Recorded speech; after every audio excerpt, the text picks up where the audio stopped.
Hello and welcome to session 2 of me and Harry having a driving lesson together. So on this section we're going to be looking at what happens on the move on the driving lesson, and we're going to be breaking it down bit by bit.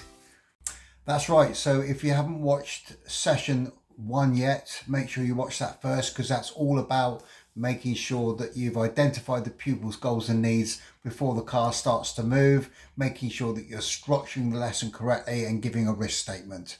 Okay, so I'm just about ready to get Harry to pull away from the side of the road, so let's start.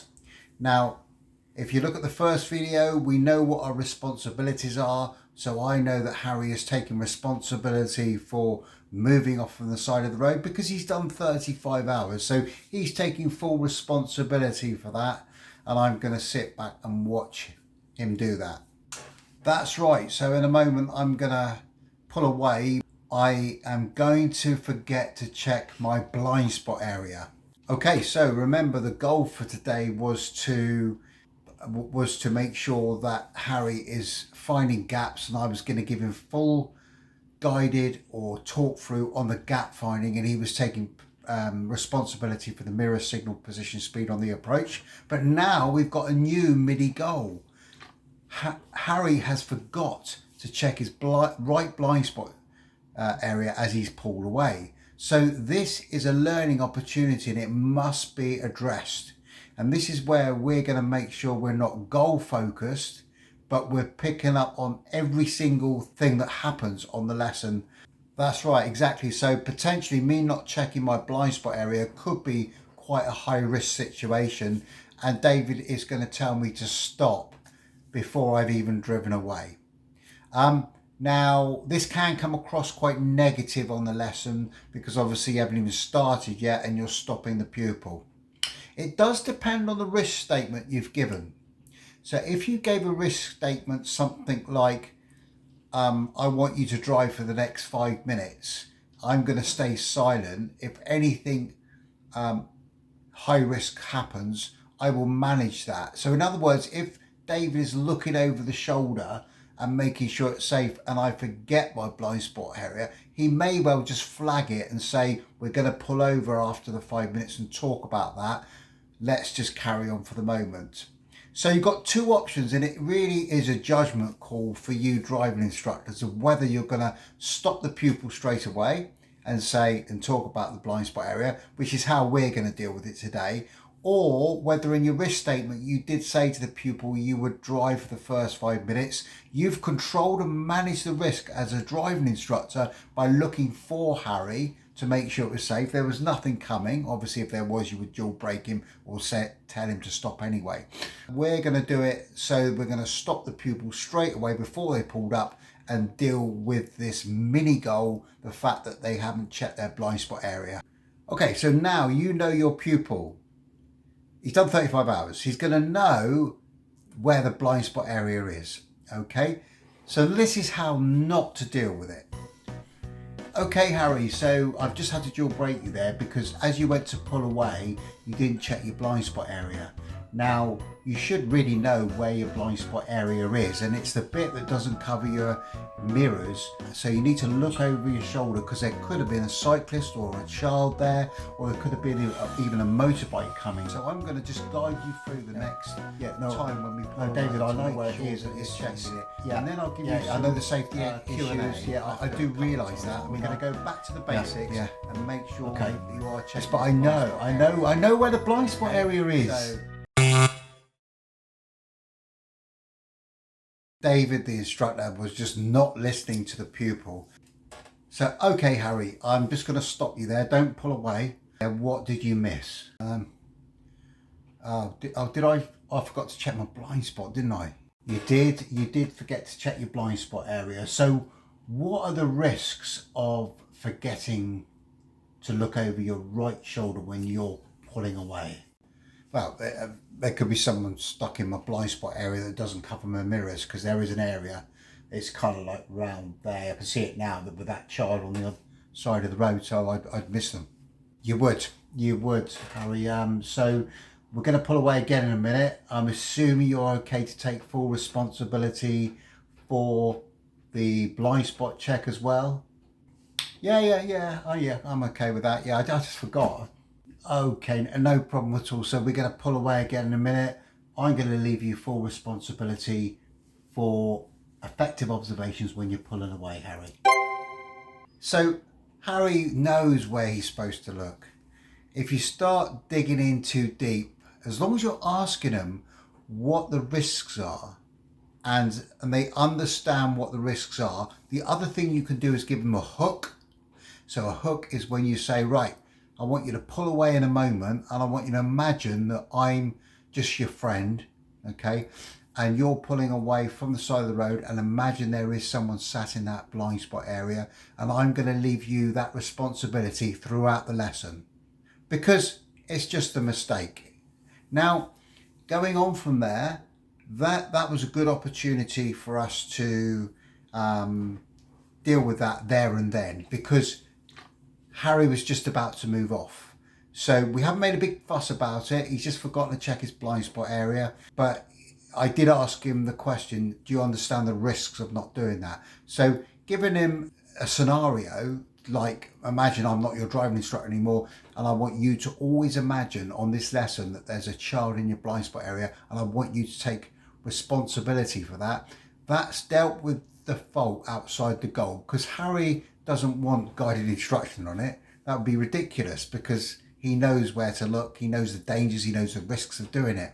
So there we go, we're away. And I would say to him, every time we pull up, I would say to him, when we're pulling away, don't forget you've got responsibility for pulling away. Imagine that child in that blind spot area, okay?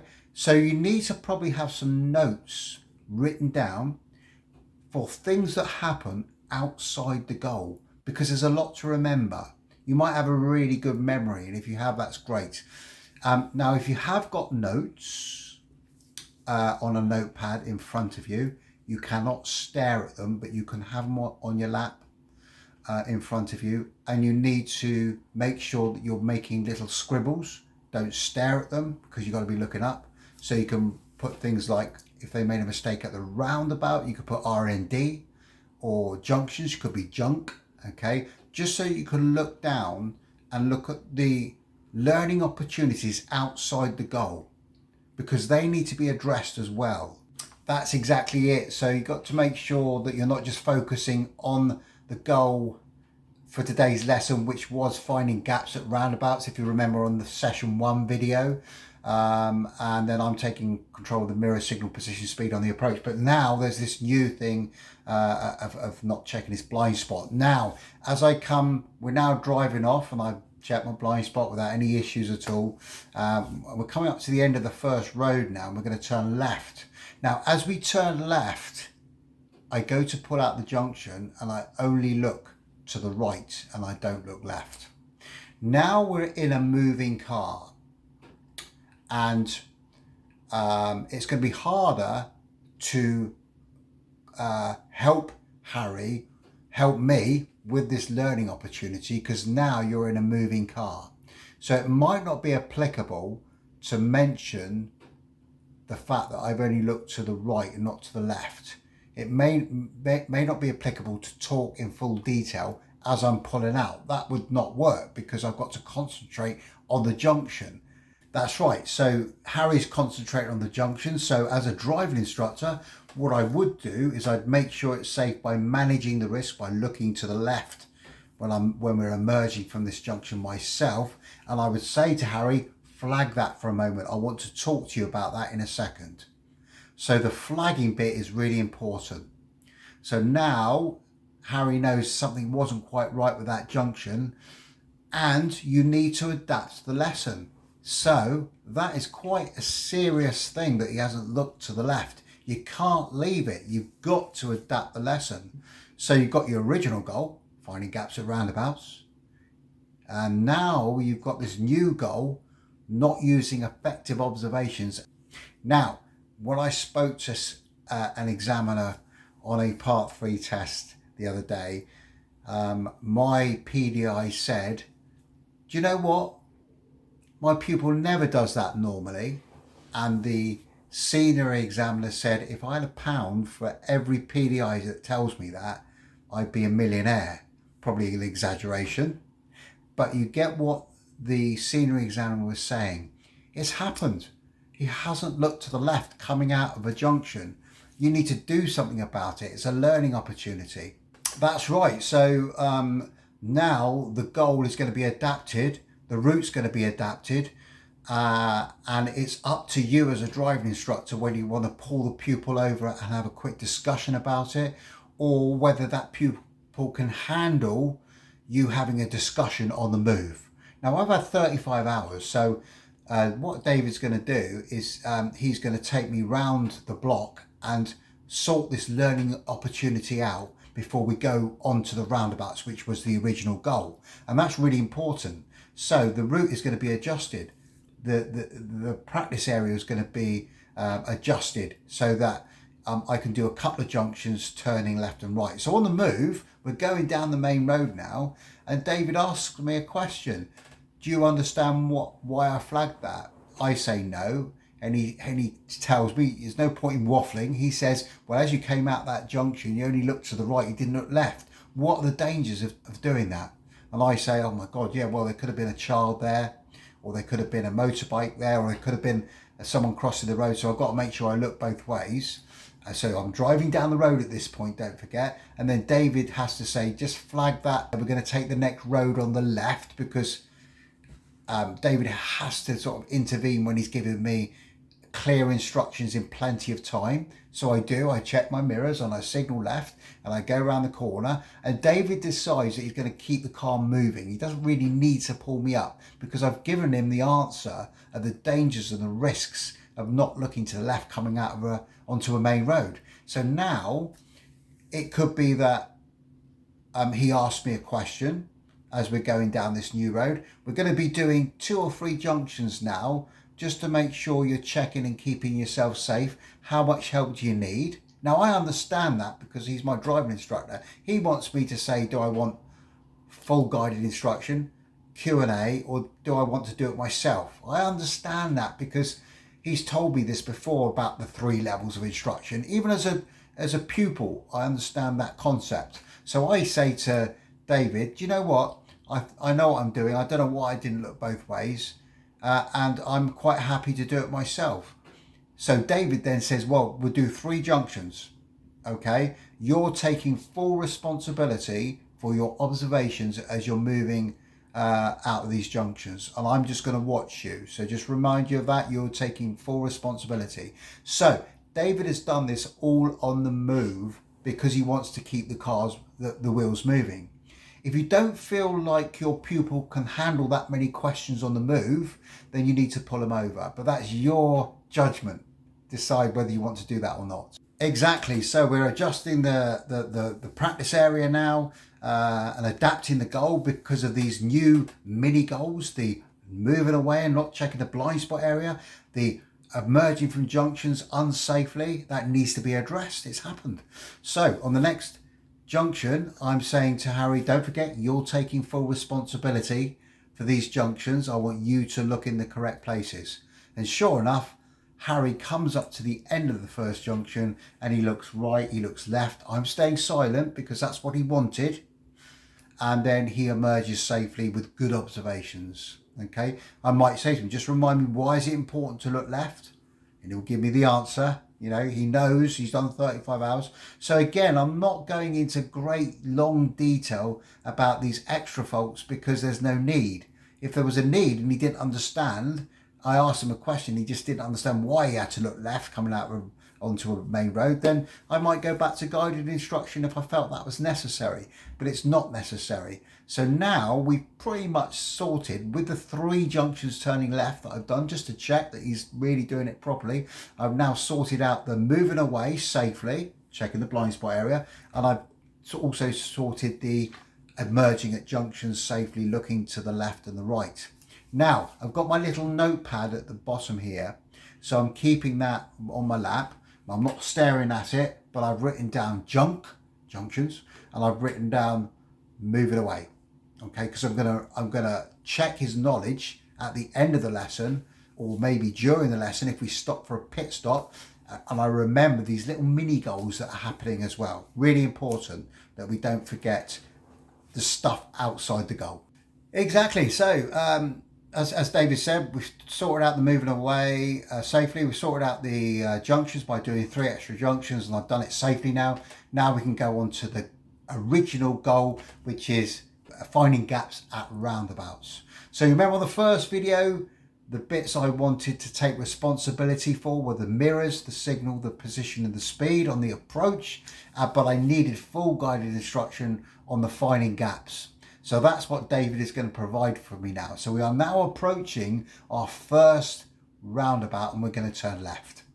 Okay, so we're coming up to the roundabout. So I'll give nice early direct formal instructions because I've decided to do that. I could give informal directions if I feel like Harry can take that by saying at the roundabout follow signs for Wimborne or wherever it is. So I could do it that way as well. There's no reason why not.